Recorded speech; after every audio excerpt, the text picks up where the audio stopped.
The anime begins by introducing us to Arel, a boy who is of age to receive the goddess's blessing. In this world, such a gift is bestowed upon individuals when they reach the age of 10, as they receive a designated class during a sacred ritual. From that point on, they become able to acquire skills appropriate for that class. While Arel is having breakfast with his family, his father, Leon, comments on how anxious he is, stating he couldn't even sleep because he was so preoccupied with thinking about what class his son would receive. Arel's mother admits she is feeling even more nervous now than she felt on the actual day of her own blessing ritual. Meanwhile, Arel's sister Rhea reassures him, stating he's the best brother she could ever have, and thus he will undoubtedly receive the most incredible class. Leon quips that this could make him popular with girls, but Arel counters that he's too young to be thinking about romance just yet. Leon seizes the opportunity to reminisce about how, at his son's age, he was already quite popular with girls, suggesting that the same could hold true for Arel. He simply sighs, knowing that once his family starts fantasizing, they just never ever stop. Later, a large crowd gathers at the church for the start of the blessing ritual.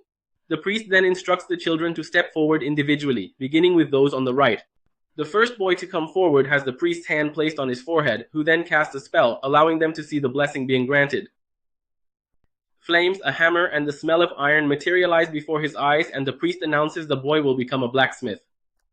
The boy runs excitedly to his father, proud that he can follow in his footsteps. Next, the other children go through the ritual, each one receiving their class. In the meantime, Arel calmly waits in the queue, displaying no emotion at all. His sister tries to reassure him, reminding him that lineage greatly influences one's class and that with such remarkable parents, he's bound to receive a powerful blessing. When Arel finally steps forward, his family cheers him on. Many recognize him as the son of Archmage Leon and Sword Princess Farah, both advanced class holders. Everyone expects him to be as extraordinary as them. The priest requests Arel to close his eyes, allowing the goddess to unveil his class in the form of visions. However, for some reason or another, he sees absolutely nothing at all. The priest is confused as there is no response at all, and soon realizes the only possible explanation: Arel has no class. The revelation leaves everyone in shock, but Arel simply stands still, bewildered. Back home, his parents attempt to console him, assuring him they will continue to work even post-retirement so that he doesn't need to be concerned. Leon maintains there's no cause for them to speak about death or difficulties. However, Arel responds that he doesn't plan to rely on his parents indefinitely. His sister Rhea strongly emphasizes that she will always be by his side no matter what he is feeling or going through. Arel makes it clear that he isn't depressed since he's been training in swordsmanship with his mother since he was little. Even when the sword was too heavy for his hands, Farah backed him, and because of that, his abilities got better. It would be easier if he had a swordsman class, but even without a class, his constant practice has allowed him to fight with mastery. However, the reality is he hardly received any genuine training, as his mother was far too formidable to serve as a proper benchmark. Even so, Arel believes that effort is what matters, and so he doesn't get discouraged. Farah commends him for his maturity, and Leon adds that he is certainly destined to achieve greatness. Rhea, full of pride, just confirms she already knew how amazing her brother is. His parents revert to fantasizing about the glorious future he'll have, but Arel, already accustomed to this, opts to disregard it and proceeds to the training field. There, two boys are dueling and discussing how having skills simplifies everything, as their bodies almost move by themselves. The duel is interrupted when they realize Arel is observing, and they quickly identify him as the boy without a class. He tells them he's just there to train like everyone else, but they don't see the point. They explain that being swordsmen, they don't need extensive training merely to test their existing abilities. To prove their strength, they restart their duel, and Arel silently watches them. He observes their basic swordsmanship skills to be quite competent and thus decides to test them.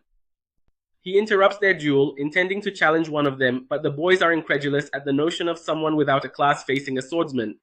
Despite this, Arel insists that he will be a worthy opponent, which ultimately serves to inflate their pride. One of the boys accepts the challenge, but first asks if Arel has divine protection even without a class. He confirms, assuring him that he'll be fine and that the other boy doesn't need to hold back. This divine protection is another blessing from the goddess, different from a class, granted to everyone at birth. It functions as an invisible net covering the body, absorbing some damage. However, if it sustains too many blows, it can deplete, causing the individual to still experience pain. Aware that Arel possessed divine protection, the boy wasted no time and launched his sword against Arel's with the clear intention of crushing him. But despite facing such a strong attack, Arel easily blocked the blows and then counterattacked. The other boy observing the fight became quite confused, not understanding why his friend had yet to win. Arel did not hold back, which caused his opponent to become so frustrated that he asked his companion for help so they could attack him together. Subsequently, both of them attacked Arel, but he rapidly evaded their assault and maintained his ground, thoroughly enjoying the test. To him, confronting adversaries on a similar skill level was the most effective method for honing his abilities. Observing that they nearly struck each other as he parried their blows, Arel pondered if specific abilities truly offered no benefit in areas such as team strategies. Concluding that those two were still immature, he decided to finish the fight with a single movement, leaving them no chance to react. The victory was evident, yet the boys grumbled, claiming he had merely bided his time, waiting for an opportunity to catch them off guard. Arel simply challenged them again, but before they could resume, a red-haired girl appeared, commanding them to cease and inquiring if they truly intended to continue shaming themselves. She declared that in a real battle, a true swordsman must know how to accept defeat, not act like a fool. One of the boys got angry, but the other held him back, revealing that the red-haired swordsman was no ordinary person. She approached Arel and recognized him as the son of the sword princess Farah.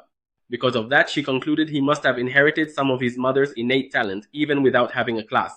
Yet she made it perfectly clear that the two boys who came before were mere novices, and Arel shouldn't gloat over his victory against them. She then boldly challenged him to a duel, declaring she would demonstrate what a true swordsman could accomplish against a classless individual such as himself. The boys had assumed she was connected to the guard, and she confirmed that her father was Captain Evans, a renowned man whom Arel recalled visiting his home to seek Farah's help in hunting demons. The red-haired girl stressed that her father was an extraordinary man, a master swordsman and a respected leader, yet everyone still regarded Farah as the superior swordswoman, a fact she simply couldn't accept. Arel perceived that deep down, the girl held a grudge against his mother and consequently vented her frustration on him. Hearing this, she became even more furious, accusing him of thinking just like everyone else that Farah was better. He confirmed it without hesitation, saying his mother was literally the strongest person in the village. The red-haired girl, feeling indignant, proclaimed she would demonstrate her superiority, given that children inherit their parents' talents.